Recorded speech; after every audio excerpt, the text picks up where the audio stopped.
नमस्कार, मैं गौरव जोशी श्रीमती मोहरी देवी तापड़िया गर्ल्स कॉलेज जसवंतगढ़ के इस यूट्यूब चैनल पर आपका स्वागत करता हूं। हम पढ़ रहे हैं कैपिटल गेन्स। इस चैप्टर का तीसरा क्वेश्चन आज सॉल्व करते हैं। क्वेश्चन है, श्री अरविंद ने कुछ अंश 1/9/2019 को 10,40,000 रुपये में बेचे। तो अरविंद के पास कुछ शेयर्स थे जिनको इन्होंने 10,40,000 रुपये में बेचा है गत वर्ष 2019-20 में। इन्होंने इन अंशों को 15 मई 2007 में 1,04,000 रुपये में क्रय किया था और इन अंशों को इन्होंने 2007 वर्ष में 1,04,000 रुपये में क्रय किया था। उसके द्वारा 1 दिसंबर 2019 को एक आवासीय मकान 2,50,000 रुपये में क्रय किया गया। तो जो अंश थे, अंशों को बेचा गया और अंशों को बेचने से जो राशि प्राप्त हुई उससे उन्होंने एक आवासीय मकान 2,50,000 रुपये में क्रय किया है। उसके पास कोई अन्य आवासीय मकान नहीं है और इनके पास, श्री अरविंद के पास अन्य कोई आवासीय मकान नहीं है। वर्ष 2007-08 जिस वर्ष में इन्होंने ये अंश खरीदे थे उस वर्ष का लागत वृद्धि सूचकांक 129 है। कर निर्धारण वर्ष 2020-21 के लिए कर योग्य पूंजी लाभ ज्ञात कीजिए। तो कर योग्य पूंजी लाभ ज्ञात करना है।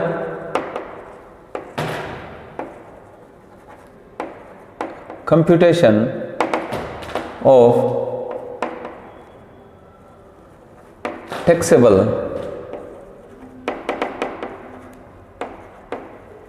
capital gain of Shri Arvind for the assessment year 2020-21।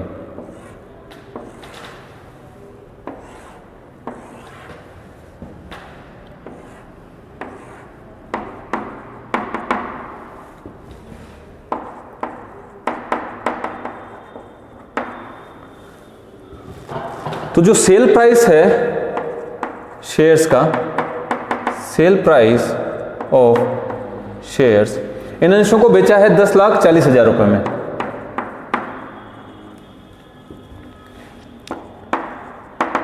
इसमें से अंशों की indexed cost of acquisition minus कर देंगे। अगर दीर्घकालीन लाभ है तो फिर हम जो है जो भी संपत्ति है, पूंजी संपत्ति है, उसकी इंडेक्स्ड कॉस्ट ज्ञात करते हैं।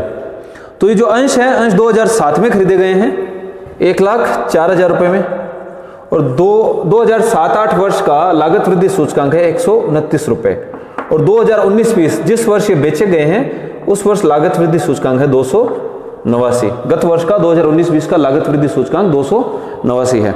कहने का मतलब ये हुआ कि 2007-08 में अगर कोई संपत्ति 129 रुपये में खरीदी जाती थी, किसी संपत्ति की लागत 129 रुपये थी, तो 2019-20 में उसी संपत्ति की लागत 289 रुपये हो गई है। लागत में इतनी वृद्धि हो गई है। तो लागत वृद्धि सूचकांक के आधार पर जो ये अंश हैं इनको हमने, इनकी इंडेक्स्ड कॉस्ट, इनकी जो है निर्देशित लागत हमने ज्ञात की है। तो 1,04,000 में 129 का भाग लगा देंगे और 289 से गुणा करेंगे तो यह आता है 2,32,992 रुपये। 2,32,992 रुपये, यानी कि 2,32,992 रुपये के अंशों को 10,40,000 में बेचा है।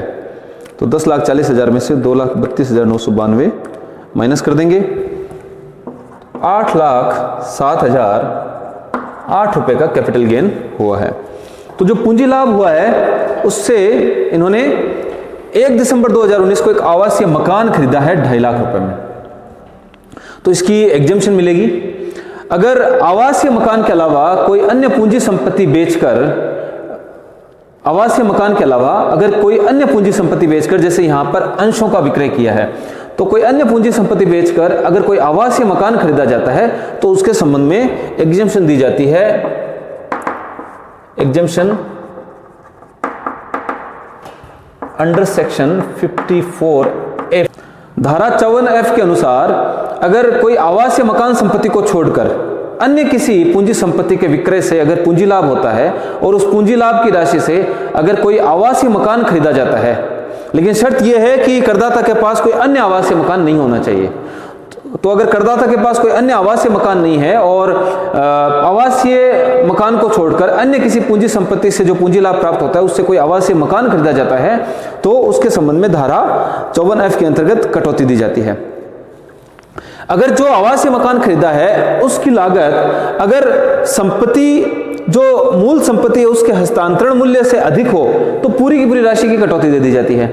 यानी कि यहाँ पर जो ये मूल संपत्ति है इसका हस्तांतरण मूल्य है 10,40,000 रुपए और जो ये मकान खरीदा है इन्होंने 1 दिसंबर 2019 को एक आवासीय मकान खरीदा है, अगर इसकी कीमत 10,40,000 रुपए से अधिक होती तो पूरी की पूरी राशि की कटौती दे दी जाती। लेकिन अगर आवासीय जो मकान खरीदा है उसकी कीमत जो मूल संपत्ति है उसके हस्तांतरण से कम है तो फिर जो है उसकी कटौती आनुपातिक तौर पर दी जाएगी। फॉर परचेजिंग रेजिडेंशियल हाउस तो उसकी कटौती आनुपातिक तौर पर दी जाएगी। अगर मूल संपत्ति के विक्रय मूल्य से, हस्तांतरण मूल्य से, शुद्ध हस्तांतरण मूल्य से अगर जो नई आवासीय संपत्ति का आवासीय मकान खरीदा है उसकी लागत कम हो तो फिर है आनुपातिक तौर पर कटौती दी जाती है। तो कटौती दी जाएगी 8,07,008 में से कटौती दी जाएगी 2,50,000 बट्टे 10,40,000। तो आवासीय मकान खरीदा है उसका मूल संपत्ति के हस्तांतरण मूल्य से जो अनुपात है उसी अनुपात में जो पूंजी लाभ हुए हैं उसमें से कटौती दी जाएगी। तो 8,07,008 में से कटौती दी जाएगी जो नई आवासीय मकान संपत्ति खरीदी है उसका जो मूल संपत्ति के हस्तांतरण मूल्य से जो अनुपात है उस अनुपात में। तो 8,07,008 इंटू 250 अपॉन 1040 तो ये आ रहा है 1,93,992 रुपये, 1,93,992 रुपये। तो धारा 54F के अंतर्गत कटौती दी जाएगी 1,93,992 रुपये की। तो 8,07,008 में से 1,93,992 रुपये घटा देंगे तो 6,13,016 रुपये लॉन्ग टर्म